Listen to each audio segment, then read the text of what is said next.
She'll never afford a house. She can barely afford lunch, my father announced to 40 guests at my own birthday party, and the table laughed.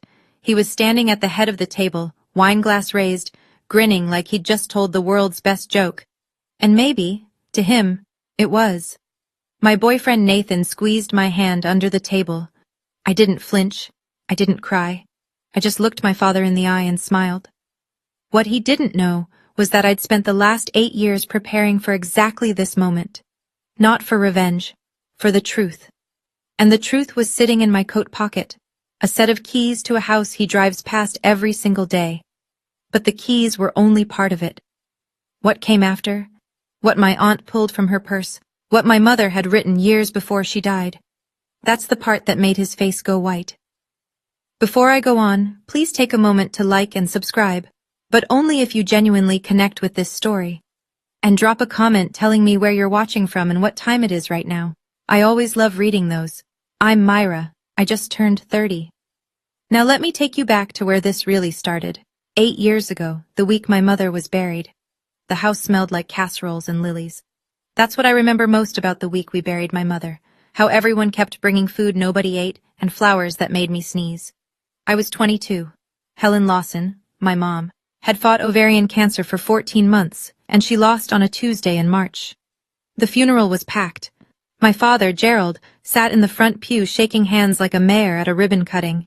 He cried exactly twice, both times when someone was watching. Brenda, my older sister, stayed pressed against his side. He held her, stroked her hair, told her everything would be okay.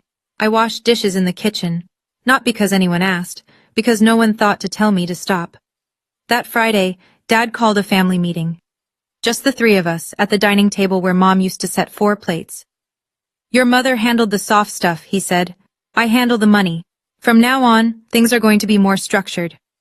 Structured meant this. Brenda would keep receiving her monthly allowance, her car insurance payment, her tuition reimbursement. Brenda had a plan. Brenda was in grad school. Me?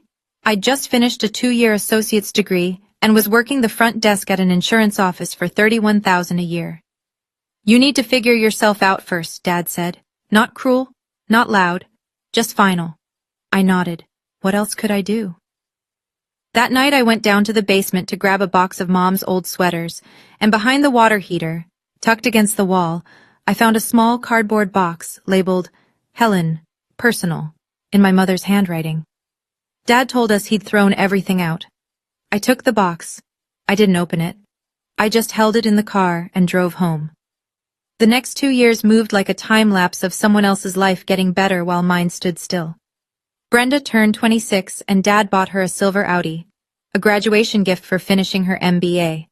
She posted the photo. 93 likes. Dad commented a heart emoji. Brenda turned 27 and Dad covered the down payment on a townhouse 15 minutes from his place. Every girl deserves a safe place to land, he told the family at Easter. I was working 2 jobs by then. Front desk at the insurance office until 5. Bartending at a place called Rosie's until midnight. I lived in a shared apartment with 2 strangers who left hair in the drain and played music until 2 a.m. My half of the rent was $480. At every family gathering, Thanksgiving, Christmas, somebody's birthday, Dad would find a way to mention me. Myra's still figuring things out. Not everyone blooms at the same speed, right? He'd say it with a sad little smile, like he was being generous, like he was rooting for me. And every aunt, every uncle, every cousin would nod with that look. The tilted head, the soft eyes. Poor Myra. Then the whispers started. I'd hear them secondhand. Is she okay? Gerald says things are tough. And my father would lean in, voice low, noble. I've been helping, quietly. He wasn't. I found out the truth by accident. A thank you card from my Aunt Donna arrived at Dad's house, forwarded to me by mistake. So glad the money I sent Gerald is helping you with rent, sweetheart. Hang in there. I had never received a cent from Donna. Not one. I read the card 3 times. Then I put it in the same drawer as my mother's box. I didn't start building because of my father. I started because I was tired of standing still. At 23, I enrolled in an online bookkeeping certificate, $40 a month, self-paced. I studied on my phone between insurance calls. I practiced on spreadsheets during slow nights at Rosie's when the bar was dead. Turns out I'm good with numbers, not genius level. Just steady, careful. The kind of person who checks a column 3 times before moving on. I picked up freelance bookkeeping clients, a nail salon, a landscaping company, a guy who sold vintage guitars on the internet, $20 an hour, then 30. By 24, my freelance income passed my insurance salary. I quit the bar. Nobody in my family noticed. Dad still told people I was bartending. At her age, he'd say, shaking his head. I let him. Then I started researching real estate. Not because I had some master plan, because a podcast I listened to on the bus mentioned house hacking, and I thought, I'm already living with strangers. At least I could own the place. I spent 6 months going to open houses on Saturdays, learning neighborhoods, reading inspection reports for fun. At 25, I bought my first property. A duplex on Greenfield Avenue, 20 minutes outside the city. $87,000. FHA loan, 3.5% down. The kitchen had water damage and the carpet smelled like a wet dog. I painted every room myself. I watched YouTube tutorials and fixed the leaking sink. I rented the other half to a nurse named Claudia, who paid on time every single month. The rental income covered my mortgage. All of it. I didn't tell Brenda. I didn't tell Dad. I didn't tell anyone. I didn't hide my life to plan some grand reveal. I hid it because every time I shared something good, he found a way to make it small. I was 27 when my father tried to blow up my career. I'd just been promoted to Senior Administrative Coordinator at the insurance company. New title, small raise, my own desk near the window. It was the first time in 5 years I'd felt like I was building something that couldn't be taken away. Then my boss, Linda, called me into her office on a Wednesday afternoon. She closed the door. That's how I knew. Your father called, she said. He expressed concern about your mental state. He asked us to keep an eye on you. I sat there very still while the walls got closer. He said you've been struggling since your mother passed. He said you put on a brave face, but... She trailed off. I'm required to flag it. It took me 3 weeks to clear it. 3 meetings with HR. A wellness evaluation I didn't need. A form I signed promising I had no current mental health crisis. All because my father picked up a phone and performed concern to a stranger. I almost lost the promotion. They almost put me on a monitoring plan. That night I sat in my car in the parking lot for 45 minutes. My hands shook on the steering wheel, not from sadness, from something hotter. He knew I was doing better, and he couldn't stand it. I drove home and opened the closet where I kept my mother's box. I'd been carrying it for 5 years and hadn't once looked inside. That night, I sat on the bed and pulled the tape off the lid. Inside, her gold-plated earrings, a faded photo from her college graduation, a recipe card for banana bread, and at the bottom, a sealed envelope with my name on it, in her handwriting. I picked it up, ran my thumb across the ink. I wasn't ready. Not yet. Thanksgiving that year, I walked into Dad's house owning 2 properties. Nobody at the table had a clue. I'd bought the second one 3 months earlier, a small ranch house in the same neighborhood as the duplex. Foreclosure, paid cash from the equity I'd built, and 2 years of freelance savings. I was 28, and my net worth had quietly crossed 6 figures. At the dinner table, I sat in my usual spot, the middle between cousins, away from the head where Dad carved the turkey like a king granting portions. Aunt Patricia leaned over. Honey, are you eating enough? Your dad says things have been tough. I blinked. Things are fine, Aunt Pat. She patted my hand. That look again, the tilted head. From the head of the table, Dad raised his glass. I just want all my girls to be okay. That's all a father can ask. Brenda nodded beside him. The room murmured agreement. No one turned to me and asked, what do you say? I realized something that night, sitting in that dining room surrounded by people who loved me secondhand, through the filter of whatever Gerald told them. He'd built a complete story. In his version, I was the struggling daughter and he was the sacrificing father, and the story was so consistent, so well rehearsed, that challenging it would only make me look ungrateful. That's the thing about a lie told by someone everyone trusts. It doesn't need proof, it just needs repetition. After dinner, I stepped onto the back porch for air. My cousin Derek followed me out. "Hey," he said, leaning on the railing. "My mom's been asking questions about the money she sent your dad. For you. She says something doesn't add up." I looked at him for a long moment. "Tell her to keep asking," I said.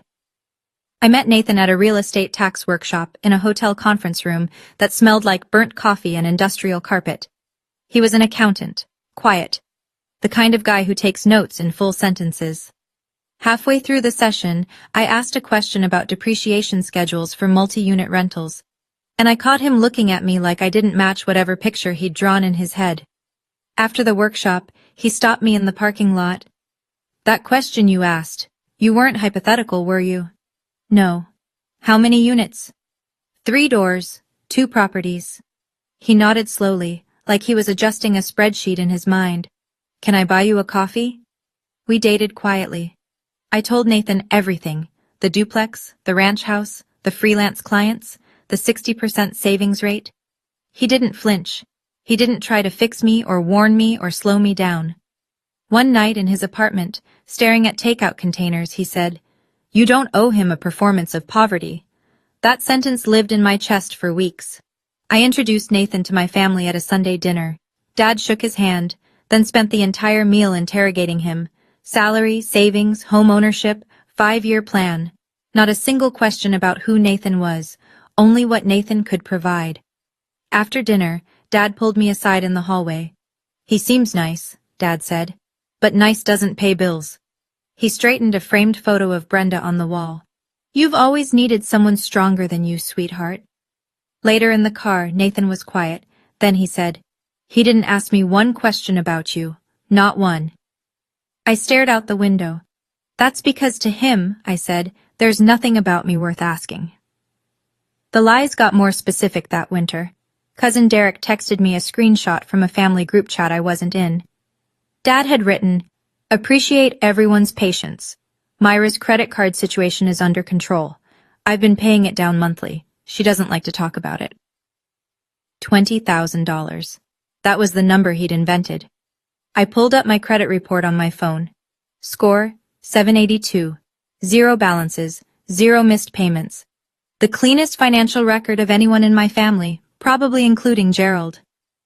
But I couldn't walk into a room of 40 relatives with a printout of my credit score. That's not how families work. The story was already gospel. Dad had told it so many times, with such practiced sorrow, that correcting it would sound like denial. And that's when I understood the endgame. He wasn't just tearing me down, he was building a safety net for himself. If I ever succeeded, he'd take the credit. I paid off her debt. I gave her a second chance. The narrative was already written. He just needed time to let it harden. If I stayed quiet forever, he'd rewrite my entire life. The house on Maple Ridge came up in March. A 1940s craftsman cottage, 3 bedrooms, original hardwood, renovated kitchen. The owner was relocating to Arizona and priced it to sell fast. I knew the street. I knew it well. My father lived at 4708 Maple Ridge Drive. This house was 4712. I made a cash offer from the equity of my first 2 properties plus my savings. The seller accepted in 48 hours. I signed the papers on a Tuesday morning. Nathan sat beside me, holding my hand the way he does, steady, without commentary. My father's house was 47 steps to the left. I didn't buy that house to prove a point. I bought it because it was a good deal, but I'd be lying if I said the address didn't cross my mind. Dad called on a Sunday morning in April, 3 weeks before my 30th birthday. His voice had that warm, generous tone, the one he uses when he wants something to look like a gift. 30 is a big deal, sweetheart. Let me throw you a party. At my place. I'll handle everything. My first instinct was to say no. My second instinct was to remember what Nathan told me once. If you say no, he'll tell everyone you're ungrateful. So I said yes. Dad went to work immediately. He ordered catering. He rented folding chairs. He sent out invitations, not to my friends but to his people. His golf buddies, his former coworkers, the neighbors who'd watched me grow up, aunts, uncles, cousins from both sides, 40 guests on the list. It was the kind of production that looked like love if you didn't know better. Brenda called me midweek, breathless. Dad's going all out. He even ordered a cake with your photo on it. Isn't that sweet? I let that sit for a moment. Who's on the guest list? Oh, everyone. Family, neighbors, some of his work friends. She paused.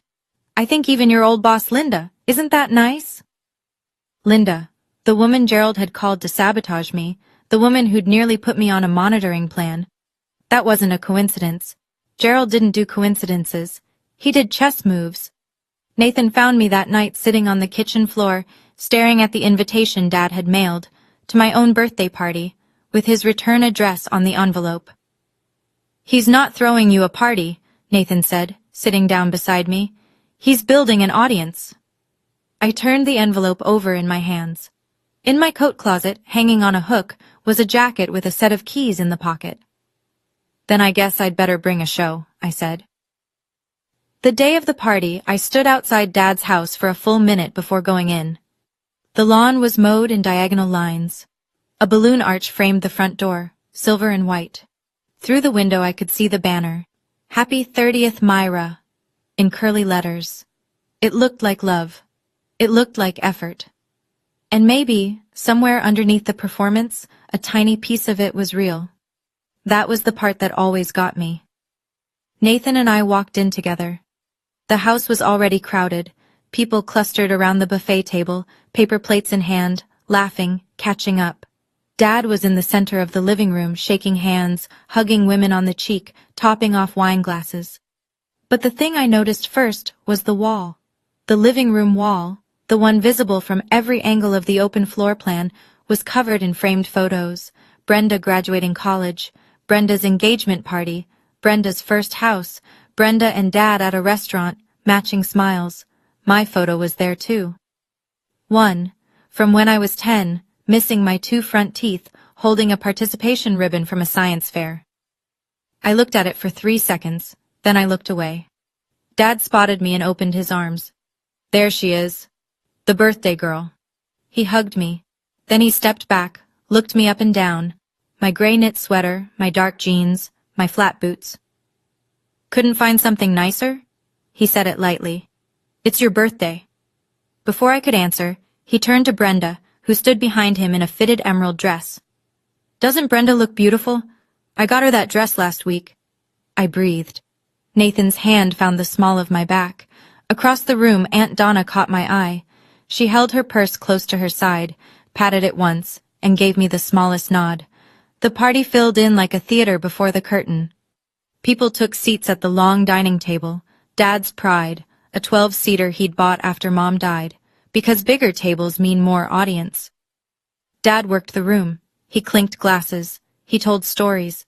He played the host the way he always does, loud enough to be heard, warm enough to be believed. When everyone was seated, he raised his glass. To Myra, he said, my little girl who always marches to her own drum. A few people clapped. I smiled. Standard birthday toast. I could survive this. Then he leaned toward his golf buddy Jim, seated to his right. He lowered his voice, but not enough. The acoustics of a quiet dining room don't forgive whispers. Between us, I still help her out every month. That's what dads do, right? Jim nodded solemnly. Aunt Patricia, 3 chairs away, looked at me with that tilted head pity I'd been seeing for 8 years. Jim's wife turned to me brightly. So, what do you do, sweetheart? I opened my mouth. She's in admin, Dad answered. Good solid work. Not everyone's meant for the fast lane. He winked at me, like it was a compliment. Under the table, Nathan's hand tightened around mine. I could feel his pulse, faster than usual. He was angry. I wasn't. Not yet. I was watching. I looked around the room, 40 faces, and every single one of them believed a version of me that my father wrote. The struggling daughter, the grateful recipient, the slow bloomer who needed Daddy's help. Dad stood up again, tapped his glass with a fork. The room hushed. I want to say a few more words about my Myra. His eyes glinted, and I thought, here it comes. He took his time. He always does. Gerald Lawson doesn't rush a performance. He lets the silence gather first, lets the room lean in, lets every eye find him. You know, he started, swirling his wine, when Brenda turned 30, she'd just closed on her first house. He paused for the approving murmurs. Got them. Myra? Another pause. Let's just say she's on a different timeline. Polite laughter. A few people looked down. Dad rode the momentum. His voice got bigger. She'll never afford a house. She can barely afford lunch. The laughter was louder this time. Jim slapped the table. A cousin I barely knew snorted into her napkin. Patricia pressed her lips together but said nothing. Dad spread his arms wide, grinning. But that's why she has me, right, sweetheart? He looked at me and winked. The room waited for me to laugh along, to play the part, to roll my eyes and say, "Oh, Dad, stop."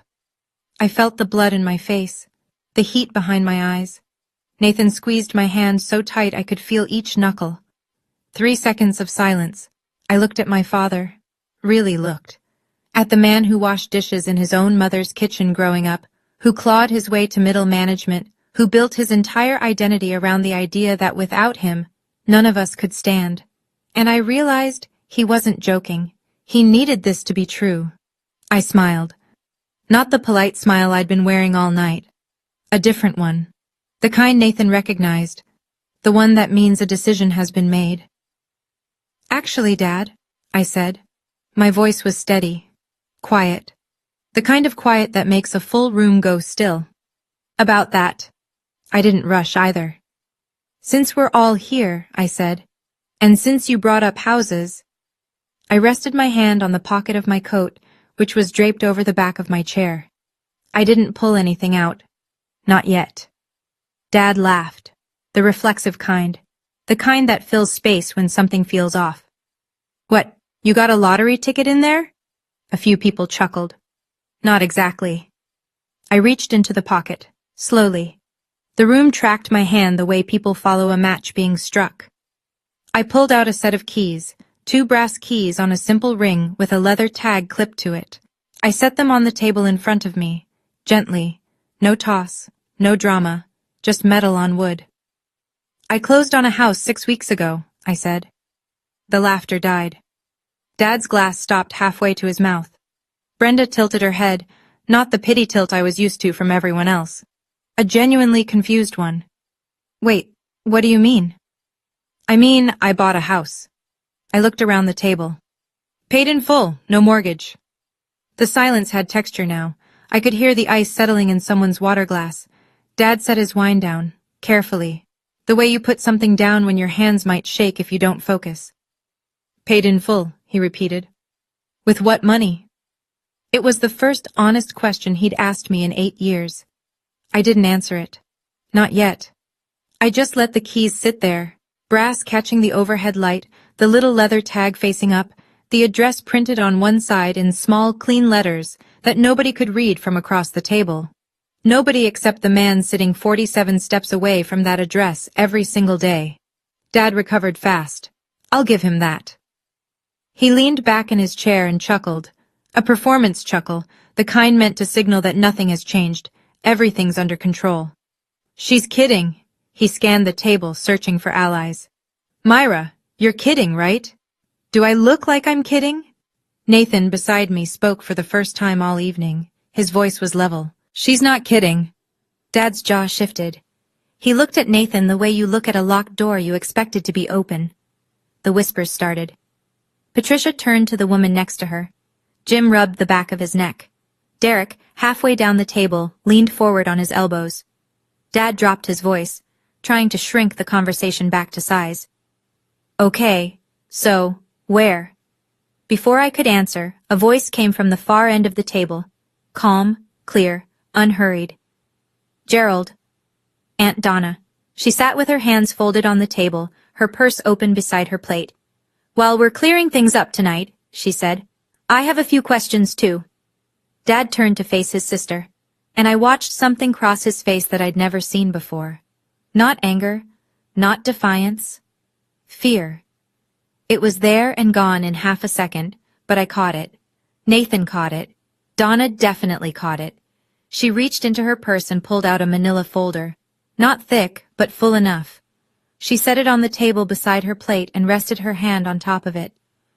But Myra first, she said, and nodded at me. Go ahead, honey. Tell them the address.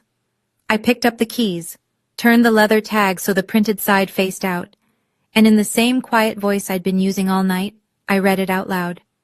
4712 Maple Ridge Drive. I said it once. I didn't need to say it again. The silence that followed had a shape to it, like a held breath across 40 people at once. Dad lives at 4708 Maple Ridge Drive. Everyone at that table had been to his house. Everyone knew the street, and everyone was now doing the math. Patricia was the first to speak. That's right next to you, Gerald. Dad didn't move. His hand was still resting on the base of his wine glass, but his fingers had gone white. I continued, same tone, same pace, like reading the weather. 3 bedrooms, renovated kitchen, original hardwood floors, paid in full, no mortgage. The whispers weren't whispers anymore. Jim pulled his chair back from the table an inch, as if distance could help him process. His wife stared at me with her mouth open. Brenda shook her head slightly. You? Since when do you? This is my 3rd property, actually. I didn't say it to land a blow. I said it because the full truth was owed to a room that had been fed half-truths for 8 years. 3rd? Patricia repeated. My first was a duplex. I was 25. The second was a ranch house 2 years later. I looked around the table, at the faces that had pitied me, prayed for me, given money to my father to pass along. I've never carried a balance on a credit card. My credit score is 782, and I haven't asked Dad for $1 since Mom died. The room shifted, not toward me, away from Gerald. I wasn't gloating. I wasn't performing. I was just standing in the truth for the first time in front of people who'd only ever been given the lie. I'm not telling you this to embarrass anyone. I'm telling you because someone at this table spent 8 years making sure none of you believed I could. My father found his voice the way a drowning man finds the surface. Gasping, reaching, not graceful. 3 properties. He forced a laugh. It came out wrong. Too high, too tight. Come on, who helped you? Nathan? Was this your money? Nathan didn't flinch. No, sir. This was all Myra. Dad shifted tactics. He straightened in his chair, squaring his shoulders, trying to reassemble the patriarch posture the room had always given him permission to wear. Okay, so you bought some fixer-upper somewhere. Congratulations. He waved his hand like he was brushing crumbs off the table. But you didn't have to turn my party into your party? The words left my mouth before I planned them, and the room went quiet again. You told me this was my birthday party, Dad. He opened his mouth, closed it. The slip was out, and it couldn't go back. He'd said the quiet part loud. This was his event, his stage, his audience, and every person at the table heard it. Brenda looked at Dad, then at me, then back at Dad. I watched something flicker behind her eyes. Not anger, not loyalty, something new. Doubt. From 3 seats away, Jim leaned toward his wife. He thought he was whispering, but the room was so quiet now that a whisper carried like a shout. Did you know about this? He told me she was broke. His wife shook her head slowly. I didn't react. I didn't need to. The truth was doing its own work now, filling corners, turning over rocks, exposing things that had lived comfortably in the dark. I picked up my water glass and took a slow sip. This is my birthday, I said evenly, and I get to decide what I share at my own birthday. I've watched my father change masks my entire life, the provider, the joker, the concerned parent, but the one he reached for now, the one he always saves for emergencies, is the victim. His shoulders dropped, his voice softened, his eyes went red at the rims. A trick I'd seen at Mom's funeral, at Brenda's graduation, at every moment when sympathy was more useful than authority. So this is what I get? He pressed his hand to his chest. I raised you.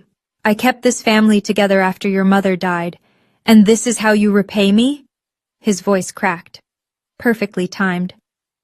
Humiliating me at my own table? He turned to face the room, slowly, deliberately, making eye contact with each person the way a preacher works a congregation. You all see this, right? I gave everything for these girls. A few heads nodded, reflexively. The old programming was strong.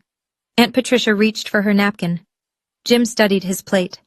And for one terrible second I felt the pull, the gravity of 30 years of conditioning telling me to apologize, to smooth it over, to let him rewrite this too. But I didn't. I looked at Donna. She met my eyes across the table, her hand still resting on that manila folder. You gave everything? I said. Not loud, not cruel, just clear. Dad, let me ask you something. The room held its breath. How much did Aunt Donna send you for my rent over the last 5 years? The color left his face the way light leaves a room when someone flips a switch. Donna stood up, slowly. She picked up the manila folder and opened it. I have the receipts, she said. Literally. Donna didn't raise her voice. She didn't need to. She laid it out the way a bookkeeper reads a ledger. Clean, factual, devastating.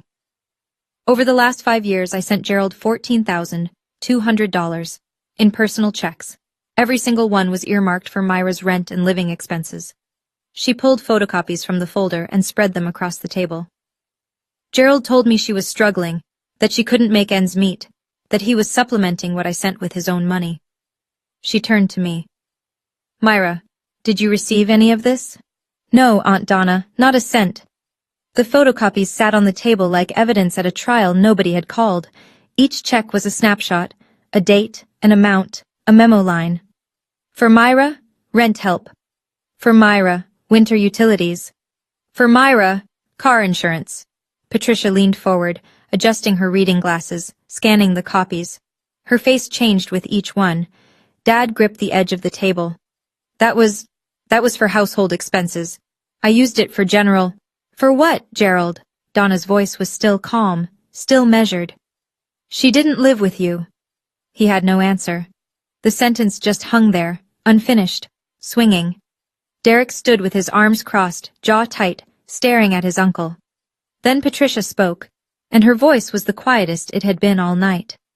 Gerald, she removed her glasses. I sent you $600 last Christmas, for Myra's car repair. You told me her engine was failing. Dad closed his eyes. My engine was fine, I said. It's always been fine. The room didn't explode. It deflated. 40 people sitting with the slow, heavy realization that the man they'd trusted, the patriarch, the provider, the voice of the family, had been pocketing their generosity and selling a daughter's dignity to fund the story. Donna closed the folder. I'm not here to fight, Gerald. I'm here because I wrote checks to help your daughter, and she never saw a dime. I stood up, not fast, not angry, the way you stand when you've been sitting with something for 8 years, and it's finally light enough to carry upright. Since we're being honest tonight, let me be completely honest. I looked around the room, at the faces I'd grown up with, the aunts who baked me cookies, the uncles who ruffled my hair, the cousins who played tag with me in this very backyard. Every one of them had been told a story about me, and every one of them had believed it. I bought my first property at 25, I said. A duplex on Greenfield Avenue. I was working 2 jobs and saving 60% of my income. I kept my voice even. Factual. I bought the second property at 27. A small ranch house. Paid cash from the equity I'd built. The house next door, Dad's Street, is my third. I paused. I have never had credit card debt. My credit score is 782. I haven't asked Dad for a single dollar since Mom's funeral. I looked at the faces around the table. Some were staring at me. Some were staring at Gerald. A few were staring at the floor. Every person in this room was told a different version of my life. I know, because I've heard pieces of it from almost all of you. The struggling daughter, the secret debt, the father paying it off. None of it was true. Linda, my former boss, spoke from the far end of the table. Her voice was tight. I owe you an apology, Myra. Your father called my office. About you. I should have talked to you first. I nodded. Thank you, Linda. Then I looked at the room one more time.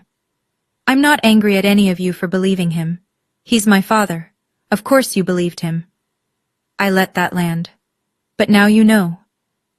My father sat down like a man who'd forgotten how chairs work. Heavy, graceless, all at once. The glass of wine he'd been holding all evening sat untouched on the table. The banner behind him still read, Happy 30th Myra, in silver cursive, and the irony was so thick it could have been a 5th guest at his end of the table.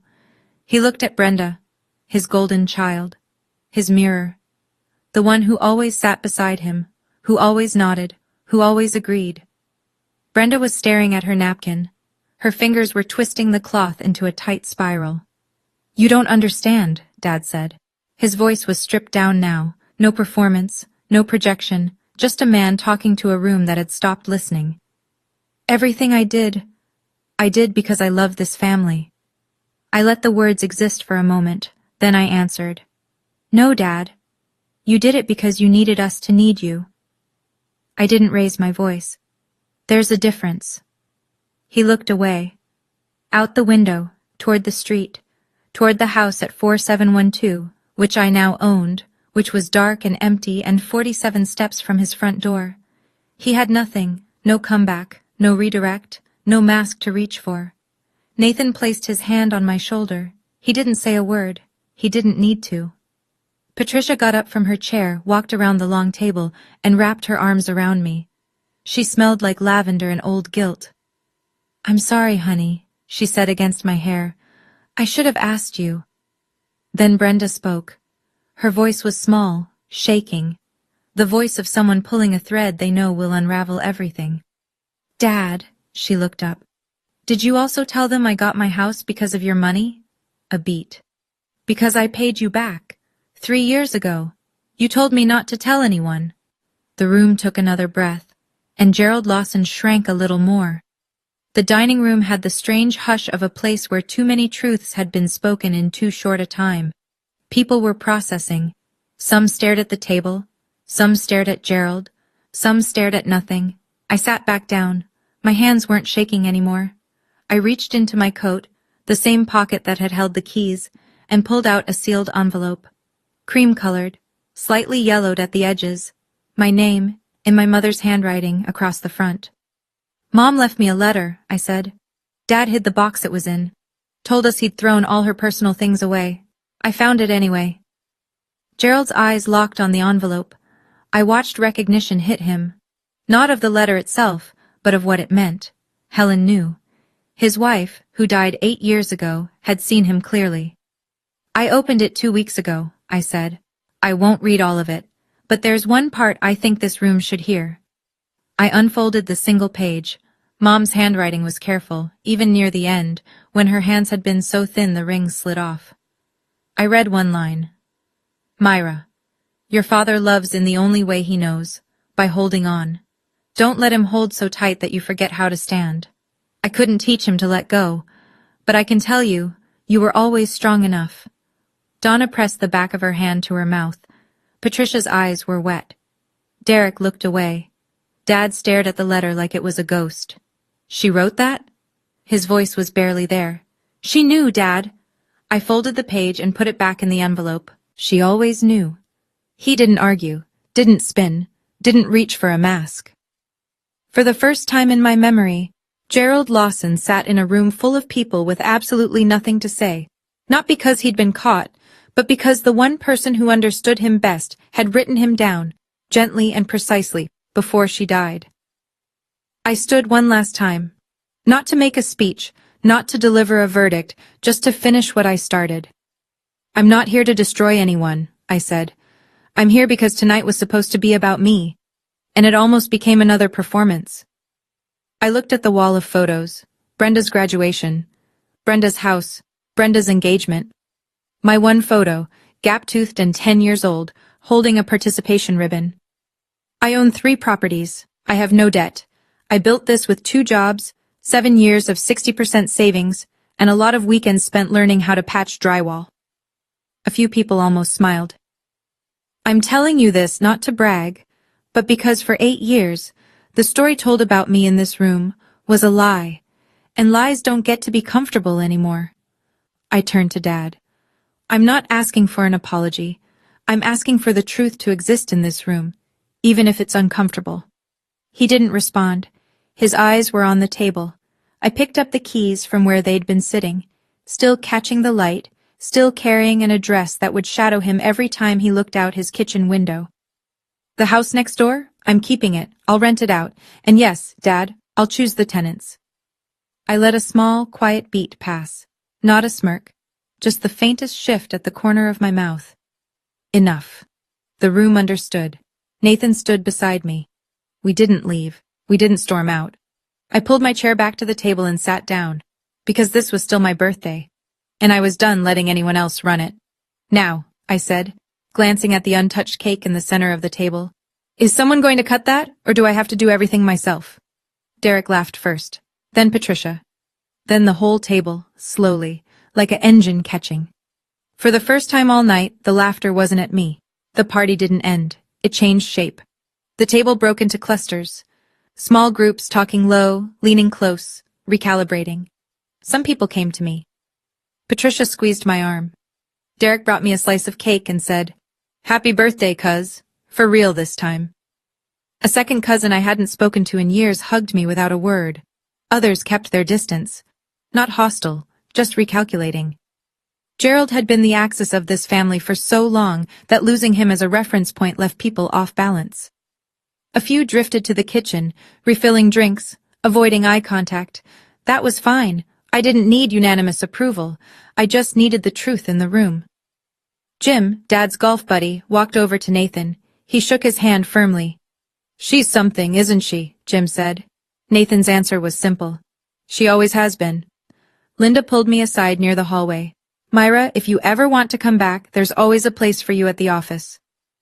"I appreciate that, Linda. I really do, but I'm good where I am." She nodded. I could tell she wanted to say more, about the phone call, about what she should have done differently. But some apologies are better left short. Dad sat at the head of the table, alone. His wineglass was finally empty, and no one was refilling it. Brenda sat 2 chairs away, close enough to be present, far enough to be separate. She was staring at her phone, typing nothing. From across the room, I heard a neighbor, Mrs. Garland, who'd lived on Maple Ridge for 30 years, lean in to Patricia. "He told me that girl was on welfare," she whispered.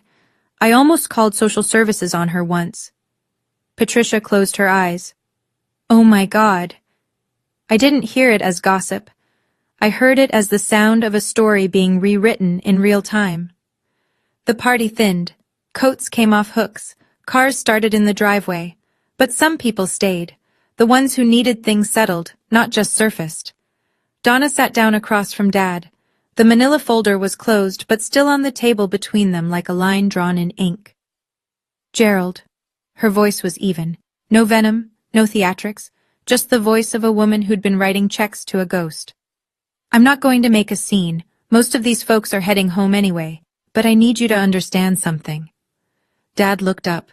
He seemed 10 years older than he had 2 hours ago. $14,200 was sent for Myra. It didn't reach Myra. She folded her hands. "I expect it returned. I don't need it tomorrow, but I need you to acknowledge it." "It was a misunderstanding," Dad said, quietly, automatically. $14,000 is not a misunderstanding, Gerald. Patricia, who had been standing near the kitchen doorway, walked over. "I want my $600 back too." Dad closed his eyes. I watched him do the math. Not just the money, the full inventory, every lie tallied, every check cashed, every dinner where he performed sacrifice while spending someone else's love. "I'll figure it out," he said, almost a whisper. Donna leaned forward. "You have 60 days. After that, I'm talking to a lawyer, not because I want to, because I need a record." Dad flinched at the word lawyer, not because he feared a courtroom, because the word made it real, official, outside the family grammar he'd always controlled. He pushed back from the table and stood, slowly. He didn't look at me or Brenda or anyone. He walked into the kitchen where I once washed dishes alone after my mother's funeral, and closed the door behind him. It was the first time in my life I'd seen Gerald Lawson leave the head of the table. "I still love you, Gerald," Donna said to the closed door. "But love doesn't mean I let you keep my money." The back porch was cold. April in the Midwest doesn't care about your revelations. It'll chill you anyway. I stepped outside for air. The porch light was off. I could hear the neighbor's sprinkler ticking in the dark. Brenda came out behind me. She didn't say anything at first. She just stood beside me, arms wrapped around herself, staring at the yard where we used to catch fireflies when Mom was alive, and the world was smaller and simpler. I paid him back, she said finally. The down payment. All of it. He told me to keep it quiet, said it was between us. He told everyone he still supports you, I said. I know. She pulled her cardigan tighter. I let him, because it was easier than fighting. She was quiet for a moment. I'm sorry, Myra. You didn't do this to me. No, but I didn't stop it either. I let that sit. Because she was right. And because the truth doesn't always need softening. We stood shoulder to shoulder. No hug, no tears, but something else. A doorway that had been sealed shut for years cracking open. Just enough to let light through. 3 properties? She said. I almost laughed. Took me 8 years. She shook her head. Honestly, that's incredible. I had good motivation. She turned to me. I could see her processing. The years of being the favorite, the years of accepting advantages she never questioned, the slow understanding that being chosen wasn't the same as being loved. Can I see it? She asked. The house, the one next door. Anytime, she nodded. We looked out at the dark yard together. I was the favorite, she said quietly. I know that, and I'm starting to realize that wasn't a gift either. It was the most honest thing my sister had ever said to me. The first week after the party was strange. My phone buzzed constantly. Texts from family members I hadn't heard from in months. Some were kind. Myra, I'm so proud of you. Some were conflicted. That must have been hard for your father. And a few were the ones I expected. He's your dad, you should forgive him. I didn't respond to those. What I noticed more was the silence. The family group chat, the one I'd never been added to, the one where Dad posted updates about my fictional debt, went quiet. Derek told me nobody had posted since the party. The chat wasn't deleted. It just died, the way things die when the person who fed them stops being trusted. The ripple effects were small but measurable. Patricia called Donna to plan the next family dinner. Not Gerald. For the first time in a decade, Thanksgiving logistics didn't route through my father's kitchen. Jim and his wife stopped showing up to Dad's Saturday golf foursome. Not dramatically. They just found other plans, week after week, until the pattern became the answer. Mrs. Garland, the neighbor, left a card in Dad's mailbox. I never learned what it said. But Dad didn't wave to her from the driveway anymore. He called me once. It was a Tuesday night, raining. You've ruined me, he said. No preamble, no hello. I let the words sit. I told the truth, Dad. What you built on top of lies, that was always going to fall. Nobody calls me anymore, Myra. Are you happy? I thought about it. Really thought. I'm not happy about that, I said. But I'm not responsible for it either. He hung up. I sat in my apartment and listened to the rain and felt something I hadn't felt in years. The specific relief of a burden that belongs to someone else. Donna sent the email on a Monday. Formal, bullet-pointed. Subject line. Outstanding funds, resolution request. She itemized everything. Her $14,200, Patricia's $600. 3 other relatives who came forward after the party.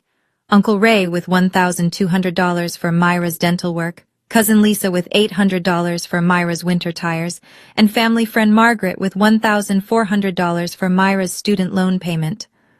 None of it had reached me. All of it had reached Gerald. Total, $18,200. Dad didn't fight it. That surprised me.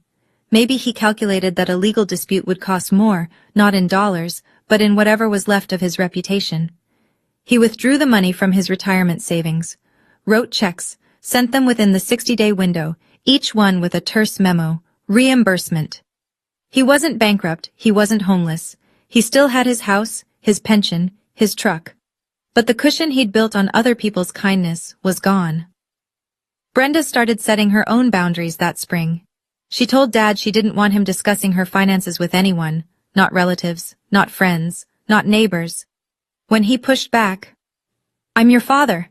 I have a right to," she interrupted him. "You have the right to be my dad, not my spokesperson." I rented the house on Maple Ridge to a young couple, the Martins, both teachers. Quiet, kind, paid on time. I didn't pick bad tenants. I didn't pick loud tenants. I picked people who reminded me of Nathan and me, just starting out, working hard, saving every dollar. Every morning when Dad looked out his kitchen window, he saw their car in the driveway. A house that used to be someone else's was now mine, and there was nothing to undo about it. That spring, I ran the numbers. Duplex, ranch, cottage. My portfolio was worth just over $400,000. I was 30 years old. Not bad for a girl who couldn't afford lunch. 2 months later, I went back to Dad's house, not for a confrontation, not for closure. I needed a box of Mom's Christmas ornaments that was still in the attic. Porcelain angels she'd collected since before Brenda was born. I wanted them for my apartment. Dad opened the door on the second knock. He was wearing a flannel shirt and reading glasses pushed up on his forehead. The house was quiet. Not peaceful quiet, empty quiet. The quiet of a place that used to echo with control, and now just echoed. He looked older. The lines around his eyes had deepened, and his shoulders sat lower, as if the scaffolding that held them up had been quietly removed. "Come in," he said. He made coffee while I climbed up to the attic. When I came down with the box, he was sitting at the kitchen table with 2 mugs. I sat across from him. For a long time, neither of us spoke. Then he said, "Your mother used to tell me I hold on too tight." He turned the mug in his hands. "I always thought she meant the dishes." I didn't laugh. "She meant people, Dad." He nodded, slowly. I know that now." I sipped the coffee. It was weak. He'd always made it too weak, and Mom used to add a second scoop when he wasn't looking. I didn't tell him that. I stood up and tucked the box under my arm. At the door, I stopped. "I'm not shutting the door on you," I said.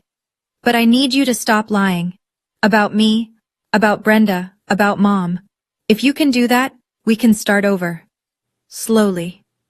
He didn't answer right away. Then he nodded, and for the first time, the nod didn't feel like a performance. It felt like a man sitting in a house that was too big for him, trying to remember how to be small. "I didn't think I was lying," he said quietly. "I thought I was protecting how I needed things to be." I almost felt sorry for him. Almost. But pity isn't the same as absolution, and understanding isn't the same as forgetting. "Goodbye, Dad." He lifted his hand, half a wave.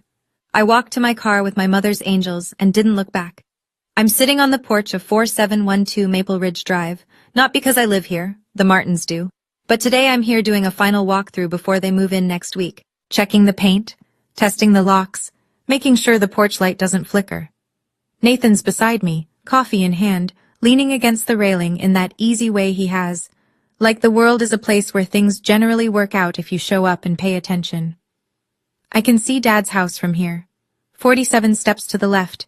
His kitchen light is on. It's always on now. He spends a lot of time in that kitchen, from what Brenda tells me. She calls me every week now. Real calls, not the surface-level check-ins we used to have, where she'd ask how I was, and I'd say fine, and we'd both pretend that was enough. "Do you regret it?" Nathan asks. "Telling everyone at the party?" I think about it, not because the answer is complicated, but because the question deserves more than a reflex. "I regret that it had to happen in public," I say. "But he made it public first, every single time." Nathan nods. That's enough for him. Donna hosted the last family dinner at her house. Patricia brought the wine. Derek manned the grill. Nobody asked Gerald to carve anything. He wasn't there. Not because he was banned, but because he chose not to come. Maybe that's his version of boundaries. Maybe it's just pride. I don't know yet. The porch light works. The locks are solid. The Martins are going to love this place. I lock the front door, pocket the key, and walk toward the car. Nathan falls into step beside me. Freedom isn't about proving them wrong. It's about not needing them to say you're right. If you're listening to this, and you recognize your own father in mine, or your mother, or your brother, or whoever in your family made you feel like you were less than what you are, I want you to know something. You don't have to buy a house to prove your worth. You don't have to own 3 properties or memorize your credit score or slide keys across a dinner table in front of 40 people. That was my path. It doesn't have to be yours. What matters is the moment you stop accepting someone else's version of who you are. For me, the keys weren't the point. They were just the proof that I couldn't be narrated anymore. The real turning point happened years before the party, the night I sat in a parking lot with shaking hands and decided that I would never again let a man who didn't believe in me define what I was capable of. And if you're not there yet, that's okay. I wasn't there for 8 years. I held my mother's letter for 5 years before I opened it. I kept Donna's thank you card in a drawer for 3. I watched my father lie about me at every holiday table and said nothing. I'm not telling this story from a place of perfection. I'm telling it from the other side of a very long silence. Dad texts me sometimes now, short messages, a photo of the backyard, a weather update. He hasn't apologized. I don't think he knows how. But he stopped lying, at least to me. And that's not forgiveness, but it might be a beginning. The Martins baked me cookies last week, by the way. Left them on the porch in a Tupperware container with a thank you note. I stood there holding warm snickerdoodles in front of a house my father said I'd never afford, and I laughed until my eyes watered. The irony was not lost on me. The best revenge isn't a house or a key or a set of receipts. It's becoming someone they can't narrate anymore. I keep Mom's letter in my wallet now, folded small, tucked behind my driver's license, where I can feel it every time I reach for something. You were always strong enough. Some days I believe it completely. Other days I have to read it again. But it's there. She made sure of that. Even from wherever she is now, she made sure. Nathan's waiting in the car. The engine's running. We're heading home. Our apartment for now. Maybe something bigger someday. Maybe one of my own properties, once the numbers make sense. I'm in no rush. I've learned that the best things I've built were built slowly, in silence, when nobody was watching. I walk past Dad's house. The kitchen light is still on. I imagine him in there, sitting at the table, drinking weak coffee, looking at his phone, wondering if anyone's going to call. Part of me wants to stop. Part of me knows that stopping right now would undo the boundary I spent 8 years building. So I keep walking. I'm 30. I own 3 houses.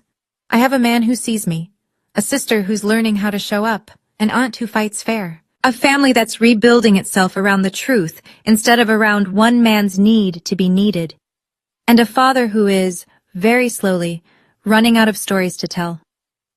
I used to think turning 30 would feel heavy, like a door closing on the years I spent invisible. It doesn't. It feels like setting down a bag I didn't know I was carrying, like standing up straight for the first time and realizing the ceiling was never as low as someone told you it was. Nathan rolls down the window. Ready? I slide into the passenger seat. Keys in my pocket. Letter in my wallet. The whole road ahead. Ready? 30 looks good on me, but it looks even better with keys in my pocket and no one else writing the check. And that's my story. If you've ever been unseen by the person who should have believed in you the most, drop a comment and tell me. What was the moment you decided to stop letting someone else define your worth? And if you haven't reached that moment yet, you will. I believe that. Check the description for more stories like this one. I'll see you in the next one.